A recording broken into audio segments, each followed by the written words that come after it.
Hello, everybody. This is Mike from the Hey, Are You Still There podcast.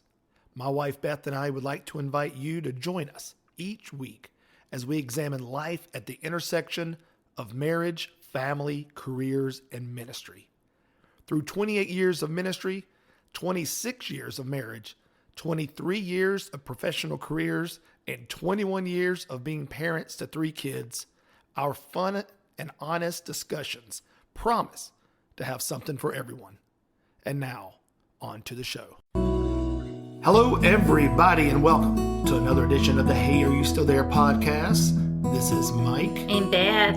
And Beth, last week, we kicked off the show by announcing you won another award. You won multiple awards, several Women of the Year awards, but it's been a few years since you won one. You won one last week.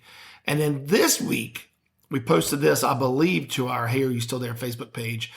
You were essentially the centerfold in a magazine, right? Well, you were in a magazine this past week. To say I'm a centerfold in the magazine is not quite, but yes, I was in it was an article for Wake Forest. Yes. Hot Lawyer Weekly? No, it was not that.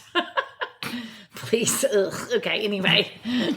What? For Wake Law. It was about alums of the law school that have come back to teach as adjuncts because, and for people who don't know, adjuncts. The chickens come home to roost, as they say. And for people who don't know, adjuncts are people who typically are doing like the job part-time. So oftentimes are people who are like me, who have a full-time job in the industry, maybe that you're working in, doing the work, but on the side you teach a class. And so it's sort of a different perspective, I think, sometimes that adjuncts bring from traditional faculty. So are you better or worse than traditional?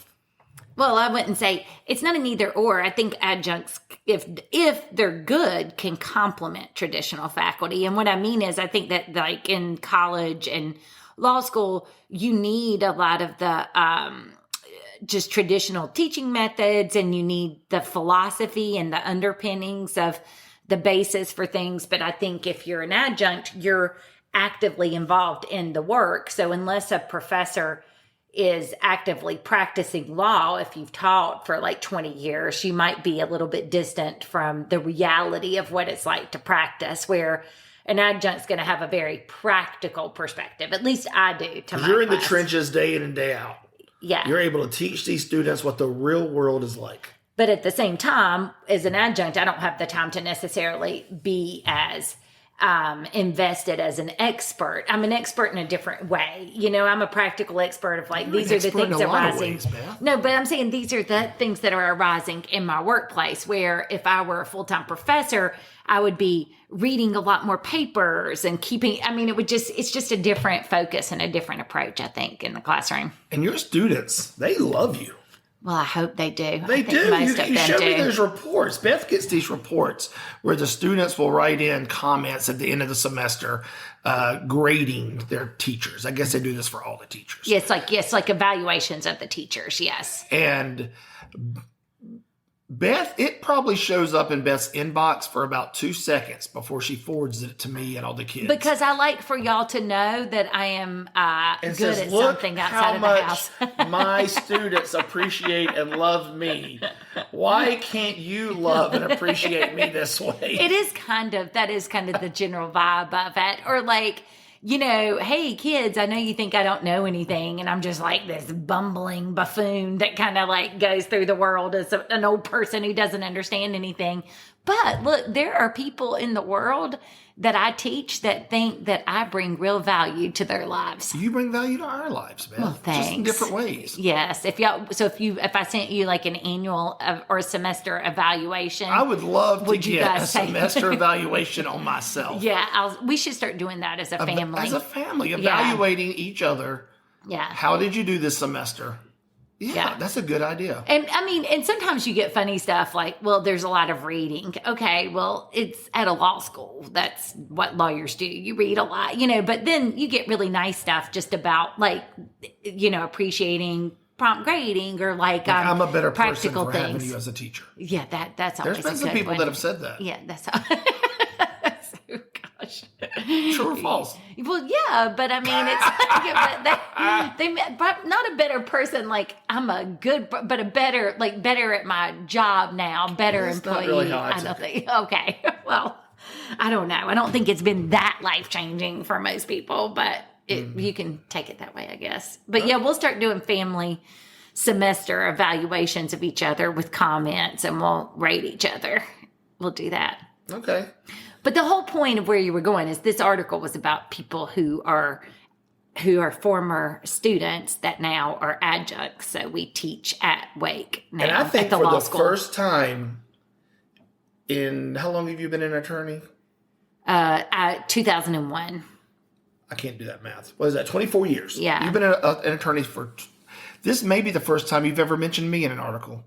You said, my husband. I did. And Do you want me to? I think I might have even said your name, but No, they you didn't put didn't. it. No, I'm saying when they interviewed me. Oh, well, they didn't put my name in there. Well, I can't control what She had- they write. The quote was, my husband and I, yada, yada, yada. Yeah.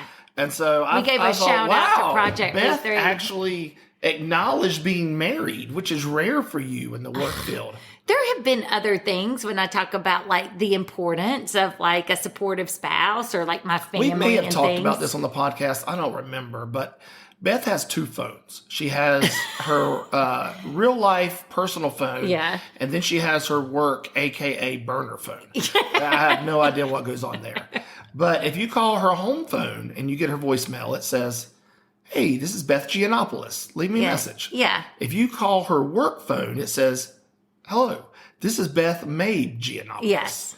Da da da da da. Like you feel like it makes it sound like your name is hyphenated. Oh. Like it's like, why? We don't have to get into whys, but it's just, I always found it funny because sometimes I don't pay attention to what phone I've called. And so I'll know by the voicemail. If the voicemail says, this is Beth Mabe Giannopoulos, then I'm like, I had a hard time wanting to take your last name, not because it was your last name, but any man's last name, because I just feel, so but you I feel like took it, though. Mabe I is did. now your middle name. No, I But that's legally my whole changed Mabe point. to my I middle know, name. but and that's so- what I'm saying. Is the point is, like your work people, I don't even know if they know you're married. Oh, they probably yes, think, they do. Mabe Giannopoulos is like your hyphenated. No, if they came unmarried into my name. office, I had all those pictures up of the family and Well, stuff. of They the know. kids. No, you too. But I'm just saying. But my other thing is with the whole that, like, I think it's professionally, like, a good part. Like in college, people knew me by my maiden name, so it's important for me professionally to be connected to the world Yeah. by that. You wouldn't understand Well, it I mean, because we ran into a lady last night. We had a Broadway show last night. And by the way, no one ever asked you to give up your name, so you don't know what it And feels like. that did. She's like, oh, Beth Mabe. Yes, she did. She No, did. she didn't. No. She said Beth. She didn't throw in Mabe, but she did look at me like, who are you? Like, she was like, are you dating now? No, Like, she I don't did know if not I'd do never that. met that lady, and you didn't even introduce me. I'm sorry. Well, it was before the show started, and we were getting a picture, and then we talked about line dancing. You and made so, me take a picture of you, but you didn't even introduce me. Oh, my This gosh. is my husband, Mike. He's going to take a picture of us. What is your deal? Okay, again. Okay, I don't even know which part to respond to first, but the whole thing with the name. If you're a man in America, where historically and culturally the woman generally gives up her name and takes your name, you don't understand what it's like to give up that part of your identity and to be asked to do that. And Beth, so, you never asked me, but I would have taken on Mabe as my middle name. as your middle name? Yes. No, but as your last name? That's what I'm It'd talking been about. Mike Mabe Giannopoulos. No, but what I'm saying is, like, that's what I'm saying, though. You wouldn't have Mabe is taken your Mabe. middle name. We You would wouldn't have we would taken my both last our name. names. No, okay, well, we can go legally change it right now. too late now. No, it's Everybody not knows too this. late. No, we can change all of these. We can change the kids' names, your name, Listen, everything. It ain't going to be long for you're changing your last name. So I don't understand why you don't understand.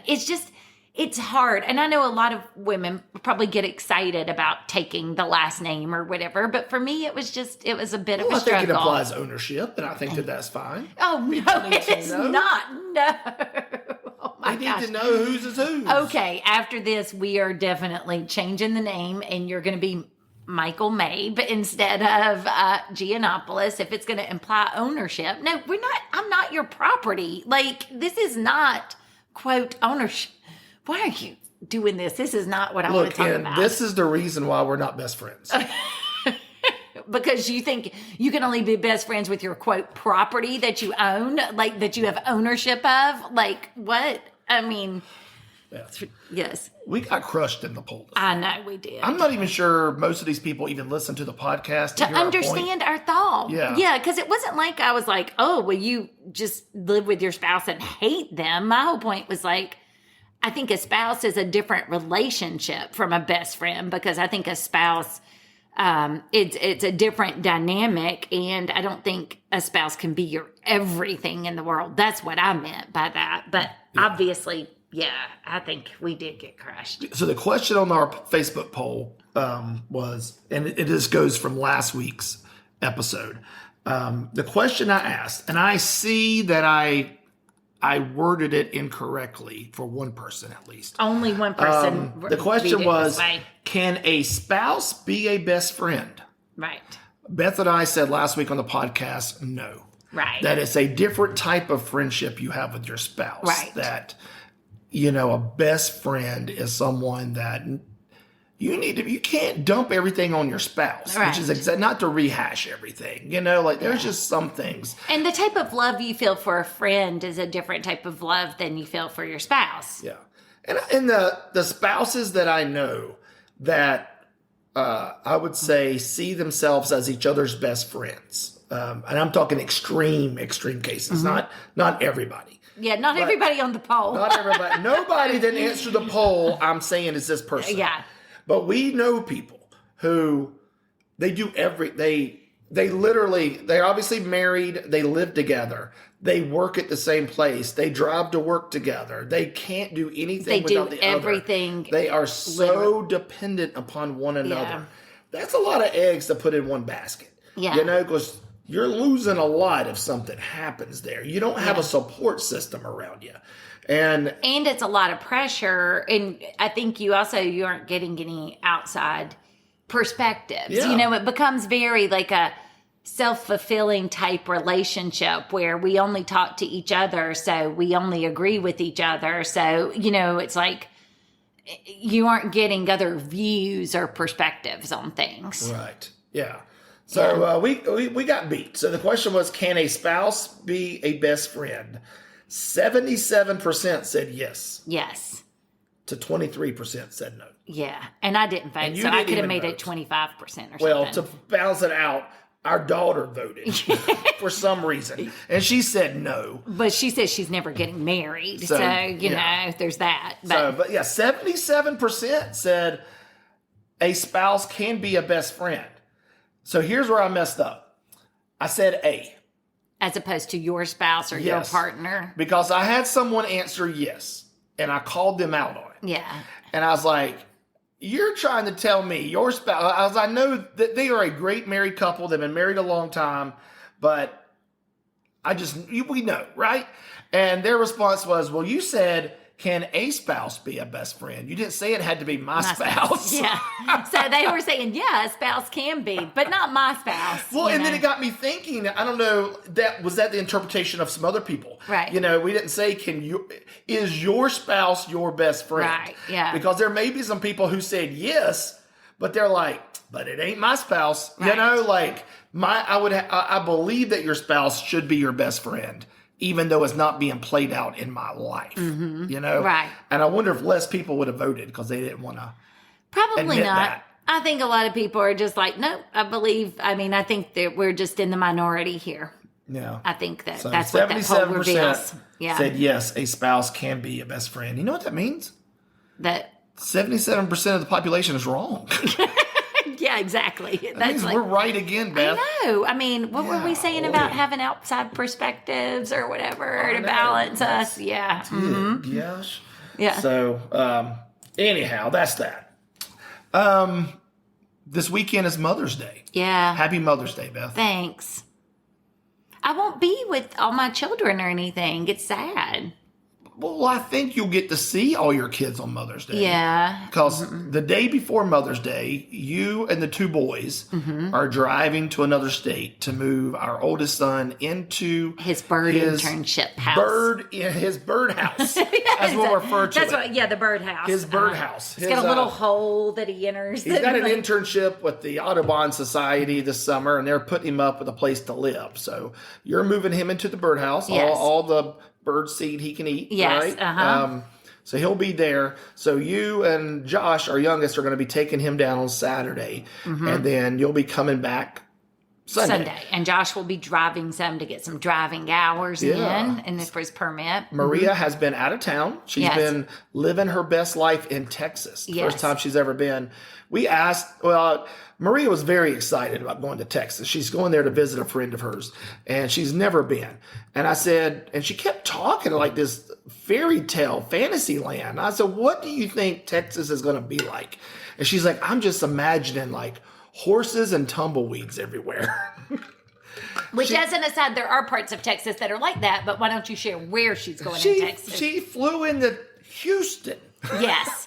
I was like, you're just going to get out of the plane and look around and be like, this is just a bigger Charlotte. Yeah. Like, it's, you know. Yeah. Now, her friend lives closer to Galveston, and I think her friend goes to college in Galveston. So they were going to do a whole bunch of stuff. Marie went to NASA, and they went to the beach, and I think they went line dancing last night. So she's living her best life. But anyway, she comes back Saturday night. So Mother's Day Eve. But I will be gone. But you'll be gone. But you'll get to see Jacob and Josh on Sunday. Yeah.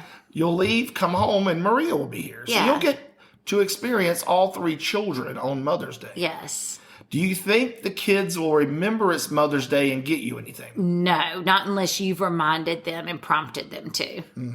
That's sad. Maria May, she's a pretty thoughtful gift giver. The boys, She probably got you something at NASA. Yeah, maybe something about girl power at NASA on the moon Probably, or something. my daughter went to NASA and all she got me was this T-shirt. Yeah, that could be that too. But yeah, I kind of don't think the boys will even have a clue. Yeah. Yeah. So Well, I mean, I hate to put the blame on somebody, Beth, but that's kind of your fault. why? I'm supposed to be self-promoting Mother's Day to celebrate me. I'm supposed to be like, hey, kids, what are you going to do for me on Mother's Day? Hey, did you realize it's Mother's Day? You hey, don't do the greatest job of remembering important dates. I don't. Well, that's why I can't criticize them. I know. That's what I'm saying. Like, they I see know. that from you, and they're like, I know. Man, Mom don't remember anything. I And don't. so- I don't. I'm terrible at remembering remembering birthdays, whatever. I mean, I'm awful at it, and I acknowledge that. So that's why I can't You can't get judge. mad. No, I don't. And you don't get mad. No. But you are very blessed and surprised when they do remember. Oh yeah, it's kind of like, whoa, they knew, and took time to do something. Yeah, it's very surprising when that happens. Yeah. All right. So, do you know the history of Mother's Day? No. I'll look this up a little bit. I found it very interesting. So, there was a lady back around the early 1900s whose mother passed away, and she loved her mom, and she wanted to hold literally a church service, like recognizing just moms in general. And it was a church up in West Virginia. I want to say it was a more liturgical church. It was like Lutheran or Episcopal, something like that. And so they did this church service to honor mothers. And now that church is like, it basically serves as a shrine to Mother's Day. You can go there and it has all this history. It sits on the National Historic Registry, stuff like that. So if you're ever in West Virginia, look up, I guess, Mother's Day Museum. I don't know what it's called. But so she did this and everyone loved it. And so she started petitioning the state and then the country to turn it into a holiday, right? Just to recognize moms, to get it up and get up the exposure. And so finally, and I say finally, but it really didn't take that long a time when you think about it.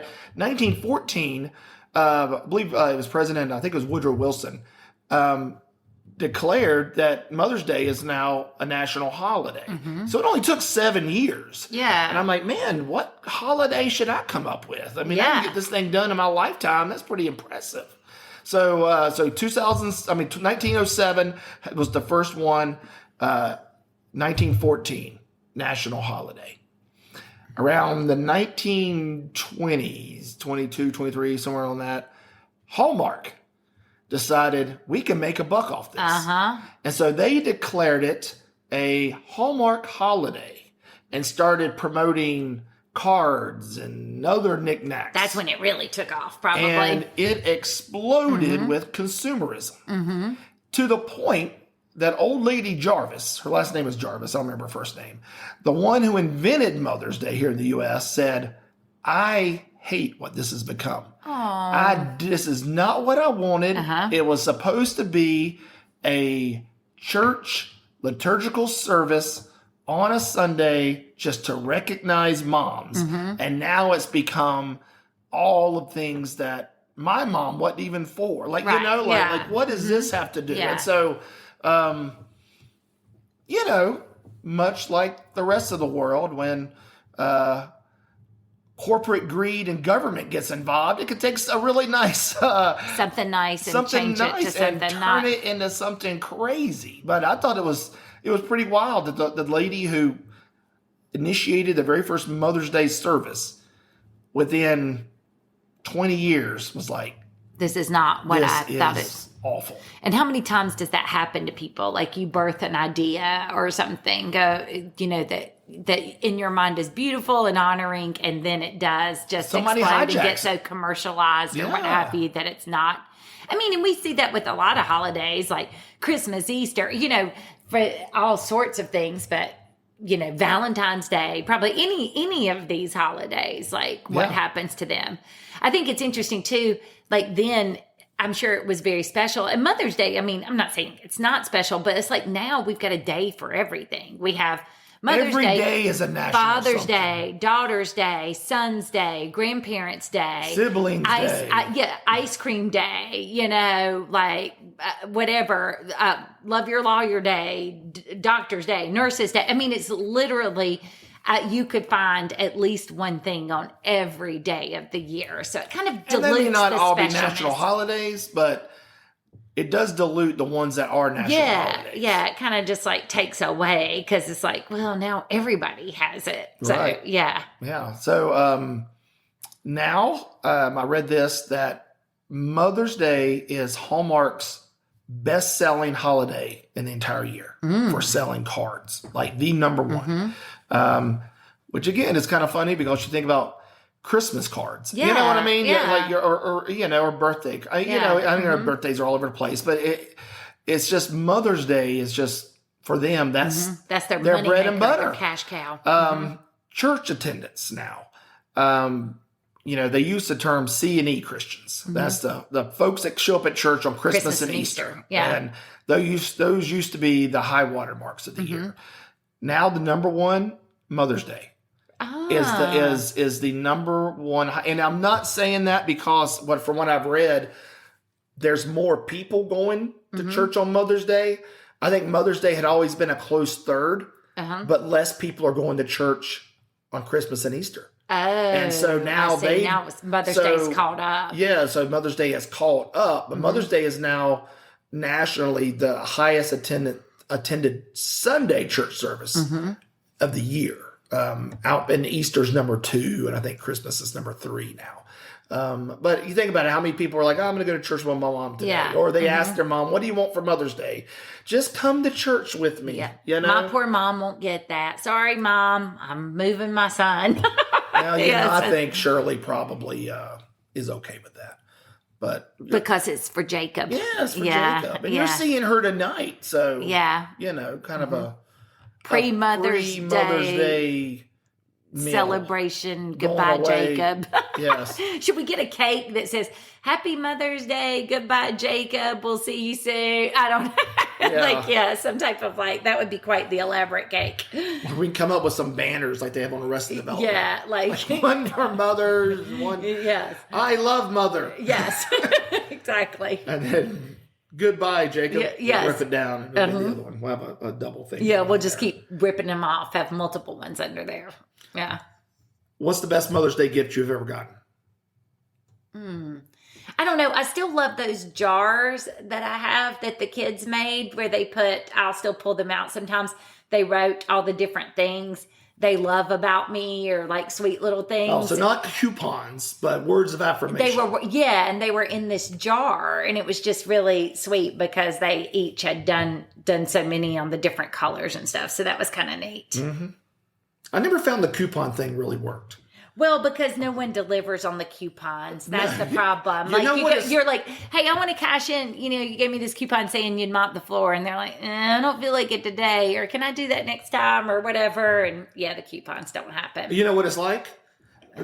It's like Kohl's runs the coupons codes for Mother's Day and Father's Day because how many times do you get a coupon for Kohl's? 30% off. Yeah. You take something up.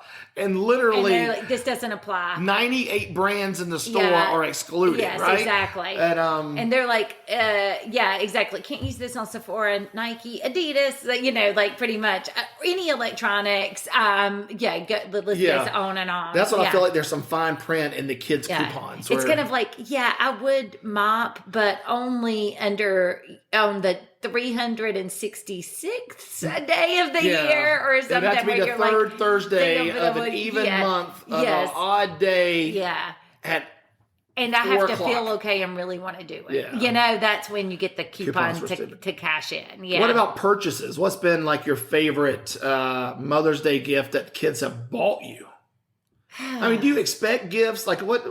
Because Father's Day, we don't get nothing. All right?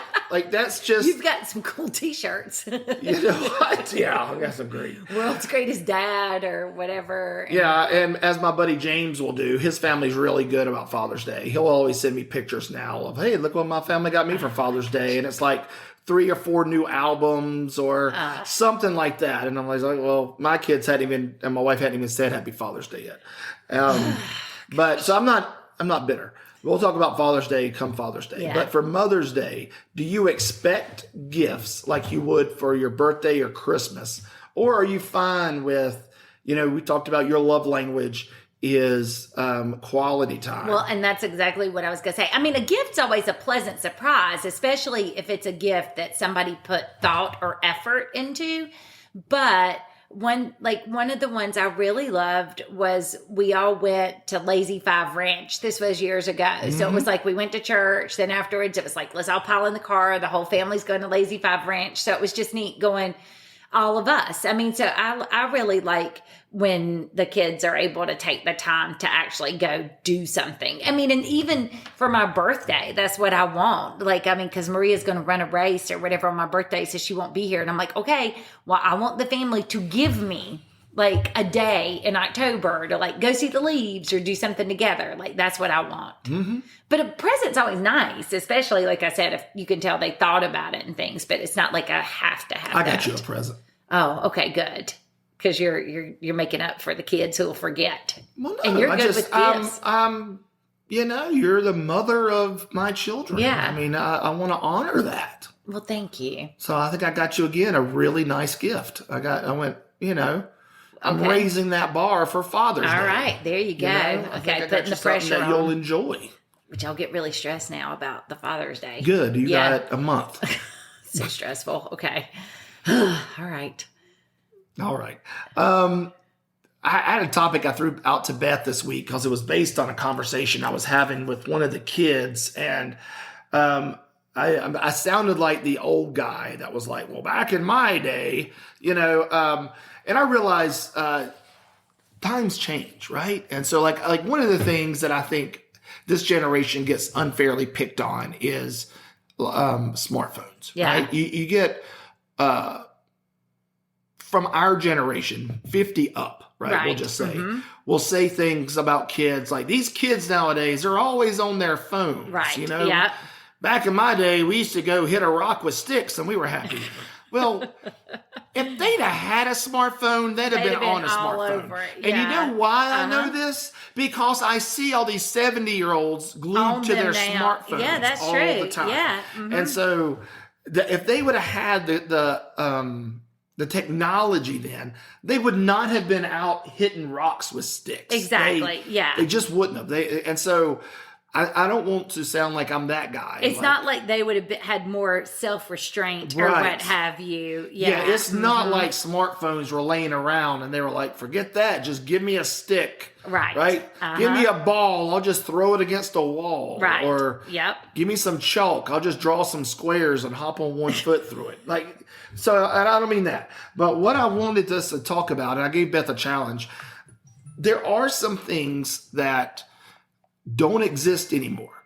Right. That our kids, this generation, will never understand. Right. And they're fun things that, like fun and looking back with memories, but our kids just won't get. Yeah. And so that's what kind of the conversation with one of my kids this week and my feelings about that conversation kind of spurred this idea. And I threw it out to Beth and I said, why don't you come up with 5 things? I'll come up with 5 things. And we haven't shared those 5 things. So I don't know what Beth's going to come up with, but what are 5 things that you had to endure or experience in your life as our kids are 15 to 21, as a 15 to 21 year old, what are some things that you felt like you had to go through that our kids will never have to and have no concept of it? Mm-hmm. Do you want me to start or you start or do one at a time? We'll do one at a time. And I'll let you know if one of those was mine. And I have more than 5, and I'll say some of them kind of like go together, but typical legal lawyer stuff. Well, okay. Well, one of mine, I'll just start off because the kids are in college and we just talked about teaching and things in school, but like how you had to do schoolwork. Like I just read this article last night and they're saying like kids are saying things like, well, all I'm learning in school is how to do the best AI prompts for ChatGPT, or because, now you can feed data into AI and it will pump out reports and stuff. But for me, even more so than just that, like our kids won't even understand. We didn't even have Google or something to look things up, or like the library, like librarians, like you used to have books. And so one of the big activities for me was to go to the library every week and check out like the maximum amount of books, physical books that I would carry back to read and then turn those back in. But the other thing with books was like, if you had to do a paper, I remember like, I thought really rich people had encyclopedias. And I had an aunt who had a set of encyclopedias. So it was like, oh my gosh, I'm going to go just look at these encyclopedias. I mean, you go around and be like, look, I'm rich, but I'm not encyclopedia rich. That's the way I felt.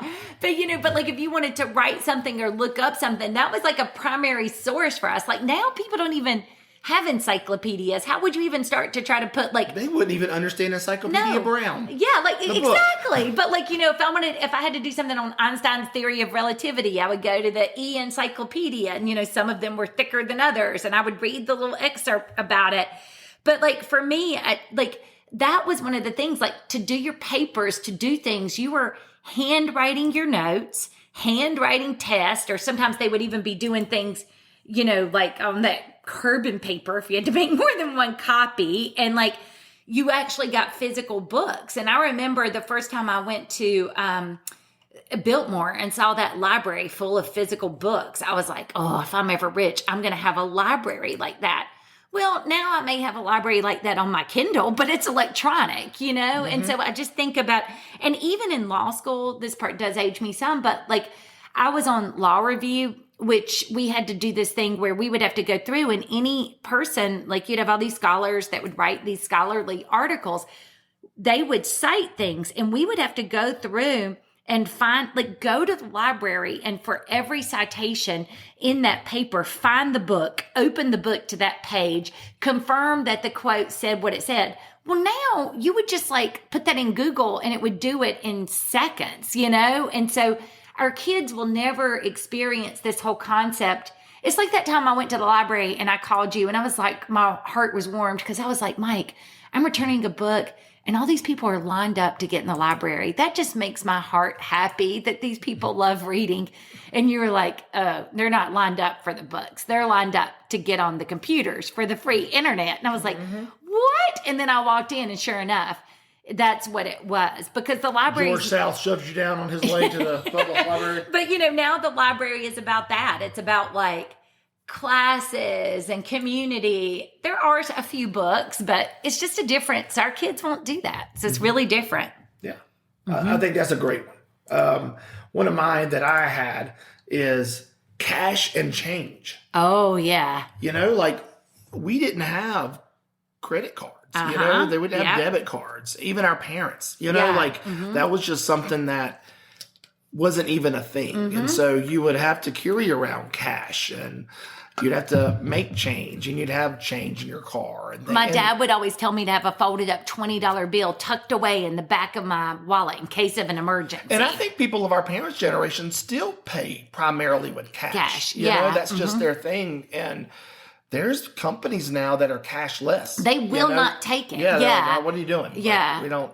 Well, we talked about, we went to the Broadway show last night at the Tanger Center in Greensboro. It's a cashless facility. Yeah. Like, you cannot even go up and buy a bottle of water with a $10 bill. Like they can't take it. They don't know how to take it. Exactly. And so like our kids don't understand this whole idea of cash and change. And the danger in that, I think, is unless this generation is hypersensitive to their bank account, I think it leads to overspending. I think it does too. It's one thing when you you're like, hey, I want to go to the movies. You open your wallet and you got $8 left. You're like, well, I guess I'm not going to the movies.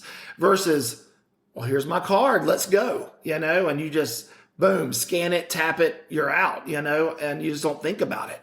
So that was one of the things I thought of was this generation will never understand cash and change. Because even the other thing that's crazy, even when you did, and maybe I'm an outlier in this, but even once we transitioned more to checks, I still had that check register or whatever where I would write down every check and keep the running balance, So it's like, okay, you have $2,000. I just write Mike a check for 20. So now I have, that amount deducted. And I stopped that a long time ago because I can go online and look. But now if you did have a check that was sitting out there and somebody went to, but again, it's like you just don't do, like you were very meticulous about keeping up with that. I remember getting at the end of the month, you would get your paper bank statement and you would sit down to see if it matched what your check. In your check. Yes, exactly. You pull that out. And if it was off, like you would just you would go through it and figure out. And be like, what was the problem here? Yeah, what happened? Yeah.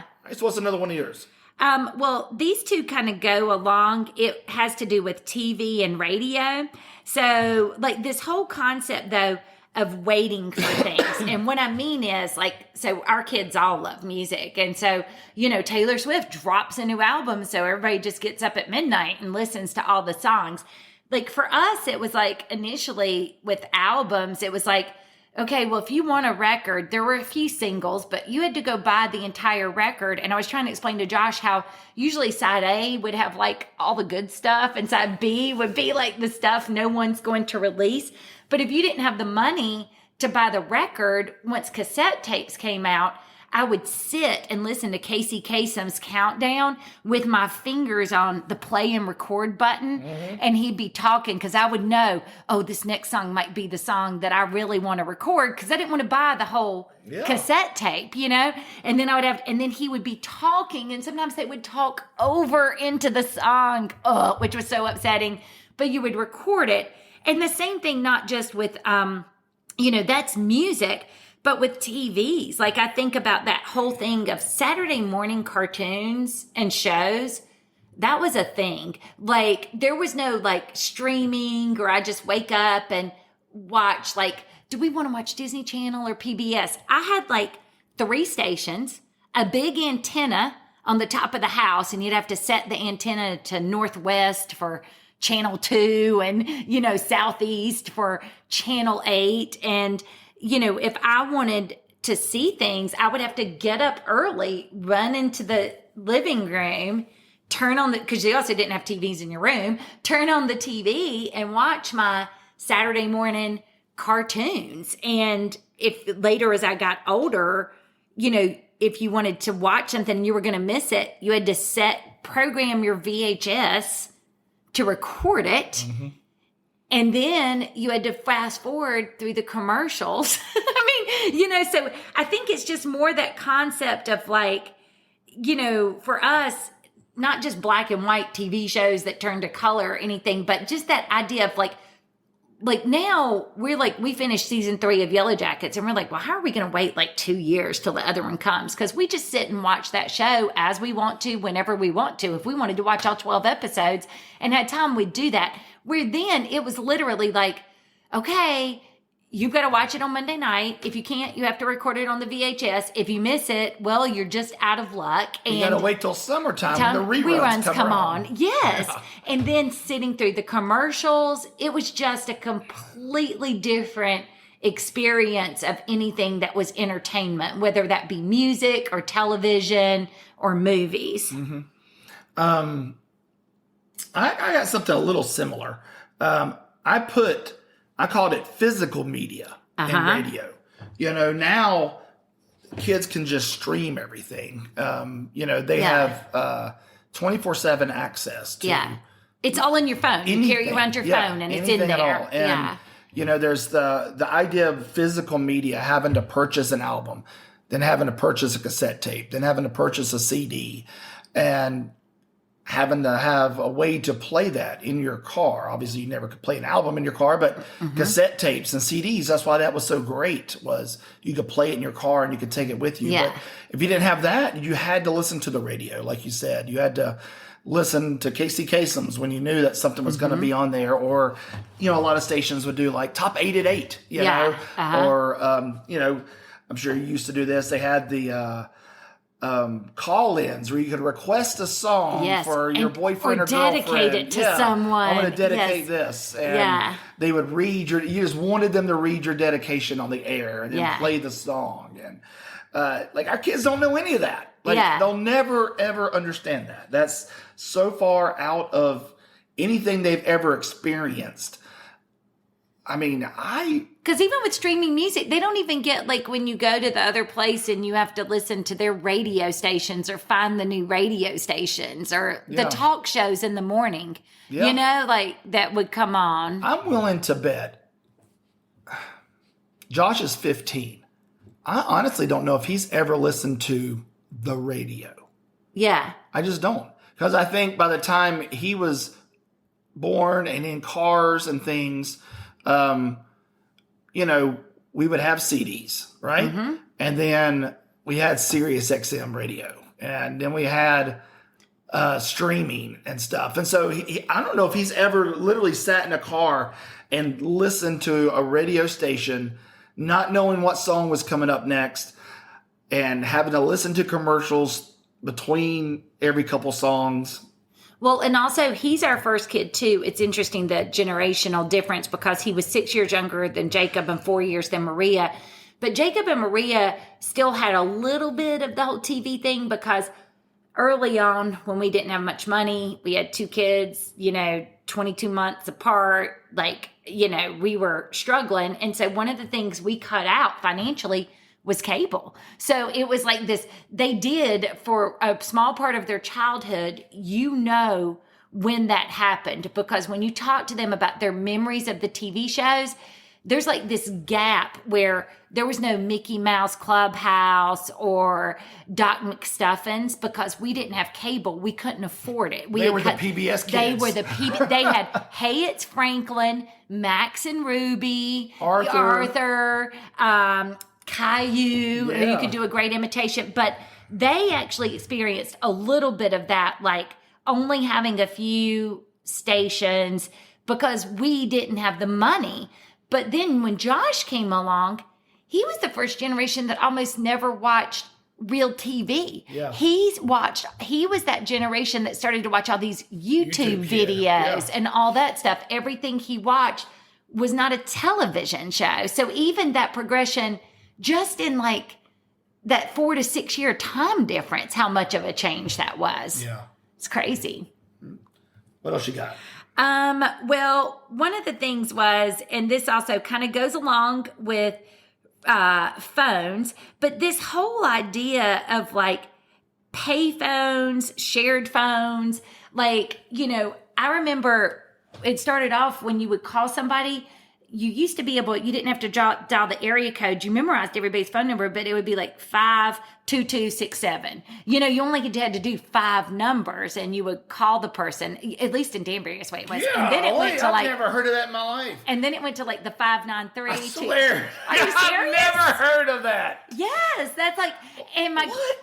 What, you have to like call the operator and she's sitting there with like no, but I'm just saying little cables that she's having to plug in and no, I swear I have never heard of a 5-digit. You didn't have to do the 593, and then we went to the 593, and then you had to do the 336. Well, then it was, what were we, 919 before they changed the area code, but you had to deal with the whole thing. But I think about, you used to be on the phone, and if you called somebody, you had to memorize their phone number or look it up in a phone book. And then if you were on the phone, it would be a busy signal. So if you forgot to hang up your phone or whatever, it was busy. That was all before we got call waiting. But even if we got call waiting and things, there were so many, quote, long distance calls, you know? So for the longest time, you could only talk to somebody on the phone when the cord was attached to the wall. You'd memorize their phone number. No one else needed to be on the phone. You know, that was your primary form of communication. And if you traveled somewhere and you needed to call somebody, you did it on a payphone. Mm-hmm. I remember even when 9/11 happened, I guess I didn't have a cell phone yet. I think I had a BlackBerry, not a BlackBerry, Palm Pilot, that thing that would keep my calendar. But 9/11 had happened, and I was driving back to Greensboro because I'd been in Winston at court and all this stuff, and I was trying to figure out something, and I wanted to make sure everybody was okay. And I stopped, pulled off at a service station, and got on a payphone. Well, a few years ago, my phone was being worked on. This is before I had 2 phones. I only had a work phone, and they were having to work on my work phone, and I'd left it at work. So I was going to like a volleyball game of Maria's. Well, I go to the school where the game's supposed to be in Maria, and nobody's there. And I'm like, what is happening? I don't know what to do. So I'm driving all over East Winston trying to find a payphone. There's no payphone. Finally, I'm going into a Food Lion and asking if I can use their phone. And they're looking at me like, do you have 3 heads? Who doesn't have a phone? You know, and what had happened is the game had been canceled, but I didn't know. But again, that was the way we lived all the time. You know, you would just be off somewhere and nobody knew where you were. And if you needed the phone, you only used it when it was attached by a cord to the wall. And when we finally got cordless phones, you could only still stand so far away. Yeah. Just a very different experience. Well, even if you go back and watch old TV shows, even Seinfeld, we'll say, which to me is not that old, but it is old to kids. How many of their problems would have been solved if they just had cell phones? Yeah. You know, I mean, really, 99% of the predicaments they could just check and be like, "Oh, where is Kramer right now?" Yeah. Or they could text Kramer and be like, "Don't say that to so and so." Yeah, I mean, it's a whole thing. It would have been a totally different experience. I had calls too, but I had specifically long distance calls. Oh gosh, yes. You know, you had to, because even though you had the same area code, there was like for me, I went to a school where half the students were in one city and half were in another city. Yeah. They were neighboring cities, so it really wasn't that close. The school was kind of right on the border.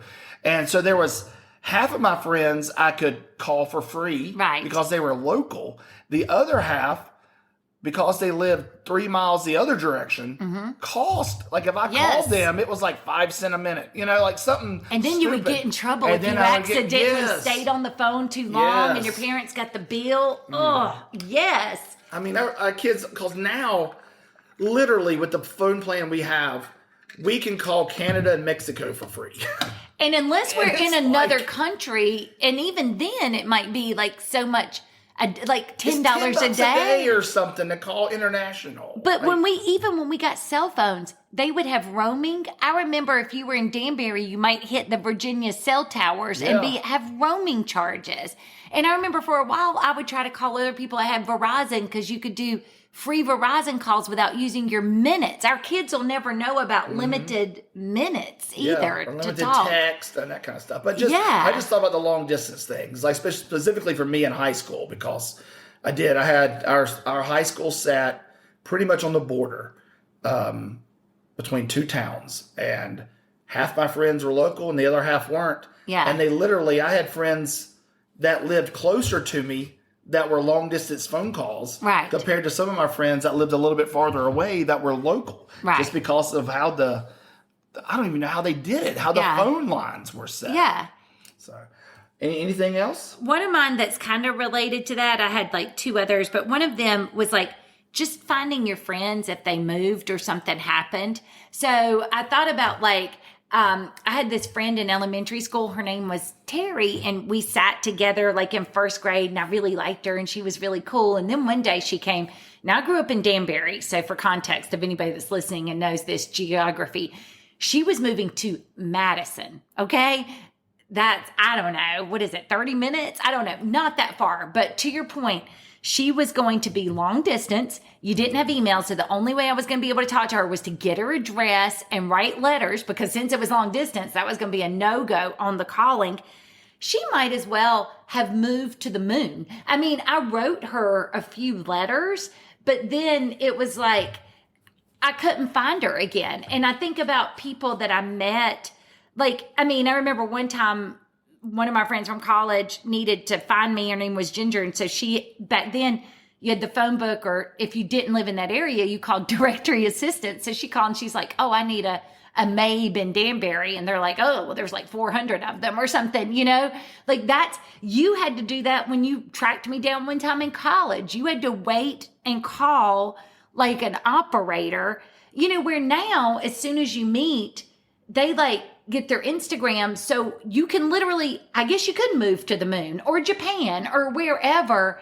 And our friends, like right now, this friend Maria she met in Florida, but now she lives in Texas. And the friend she's living with in Florida this summer, they met on Instagram and became good friends before they met in person. We just didn't have that because you didn't have this ability to like just track down people or stay in communication or find people. I mean, you really had to be like a private investigator to track down somebody. There was no like, I'll just Google it and find their address, or I'll find their social media and message them on one of those platforms. You truly, just, it was a different world in that way. Yeah. I'll just do my last 2 because they're kind of, in a way, they can intertwine. Mm-hmm. I put standing in line to buy tickets for anything, and then that flows into Black Friday shopping too, and non-reserved movie seats. Oh, and so yes. Back in our day, you couldn't go online. There was no online, right? So you couldn't go on and pre-purchase any like movie tickets. You had to go stand in line, hope you got a ticket, especially if it was a big movie, hope you got a ticket. And then once you got your ticket, stand in line just to get your seat and hope that you got seats together. Hope that you got seats that weren't right in the front row. Like this, now you just pull it up and you're like, all right, I want this seat, pay for online, done. All I got to do is scan my phone. Like our kids will never get to experience the angst and the nervousness of, is it going to sell out before? Right. Are we going to get 6 seats together? If you're going with a group, that kind of thing. But also, like I said, standing in line to buy tickets for I think about a concert. Now, obviously it's online. Yeah. There's 5 days of pre-sales before it even opens to the general public, and everything's online. But back in the day, having to either go to the venue, your local Coliseum, or go to, say, a Ticketmaster location, which was usually like a music store, and stand in line. And there was, in Greensboro, North Carolina, there was a big record store called Peaches, and it was a Ticketmaster location. And I've stood outside that store many a times waiting to buy tickets for things, whether it's a concert or a wrestling event or whatever it was, when I'm growing up.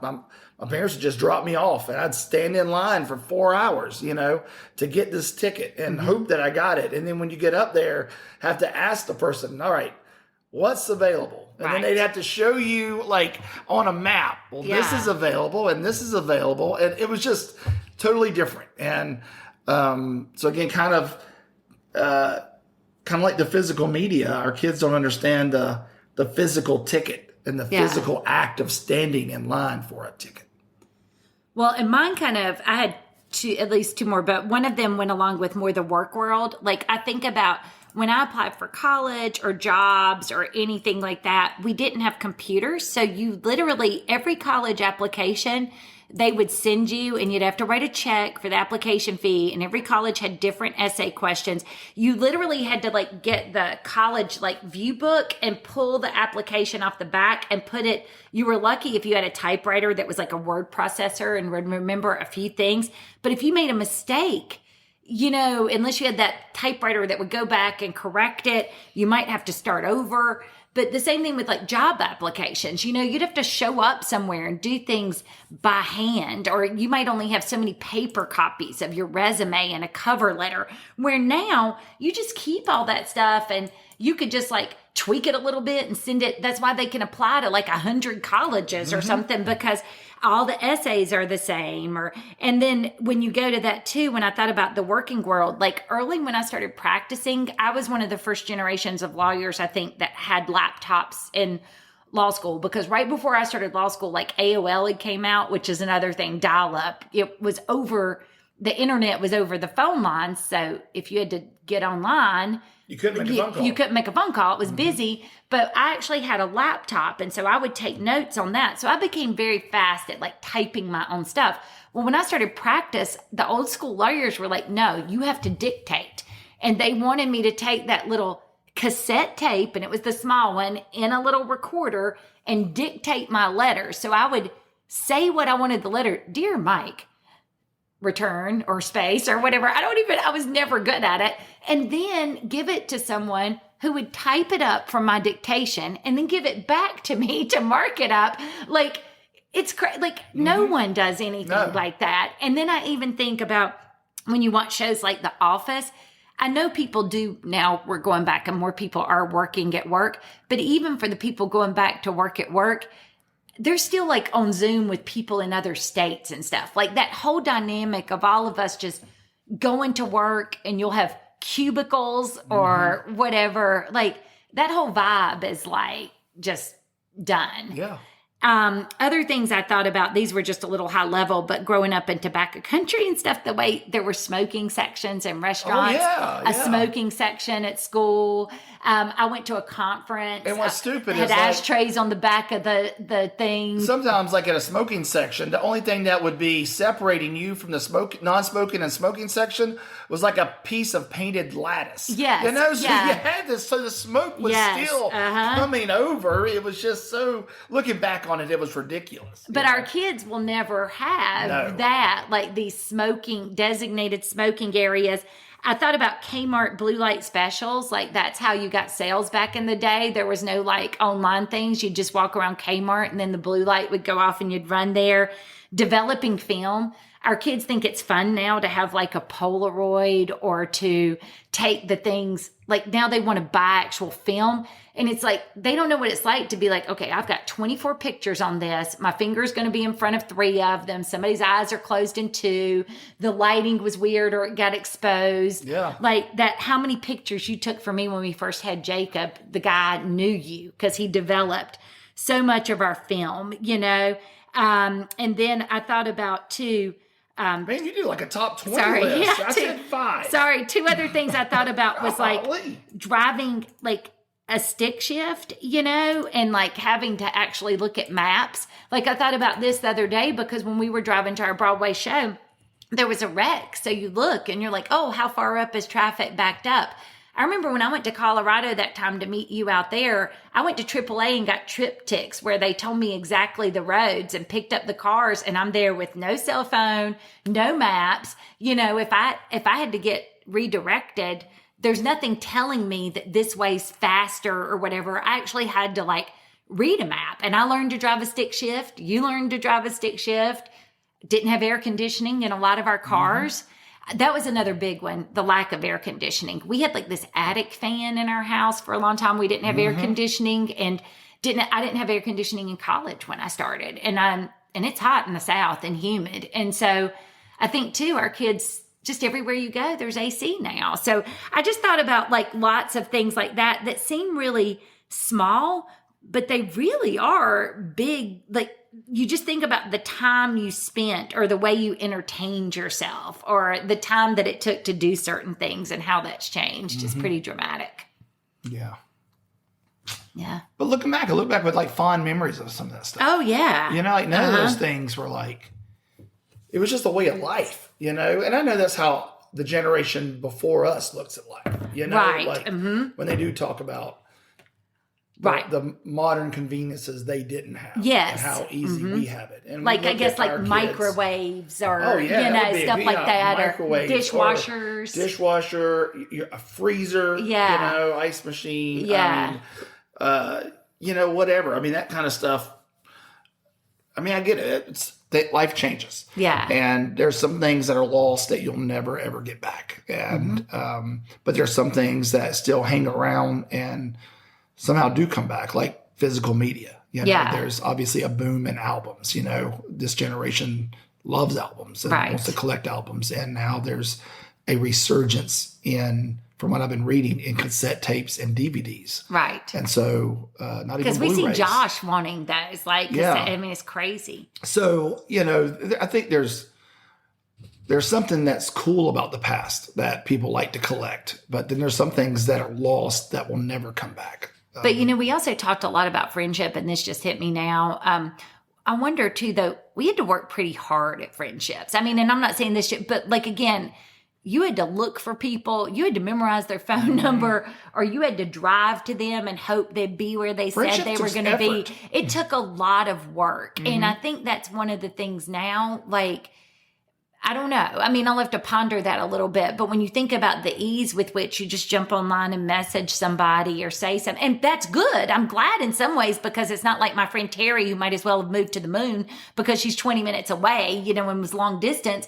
But in some ways it was like you put in the effort so the people knew you really cared and wanted to be with them. And now it's just kind of like, well, I'll just send out this mass thing, or I'll text somebody and that feels like it's authentic. And it's not the same as it was when, like, you know, we were staying on the phone all day or driving somewhere to see somebody. Right. Yeah. Yeah, it was a different thing with even the friendships. Yeah. Yeah. Anyway. Well, Beth, happy Mother's Day. Thank you. Happy Mother's Day to all the mothers that are listening Yes. from the Hey, Are You Still There podcast.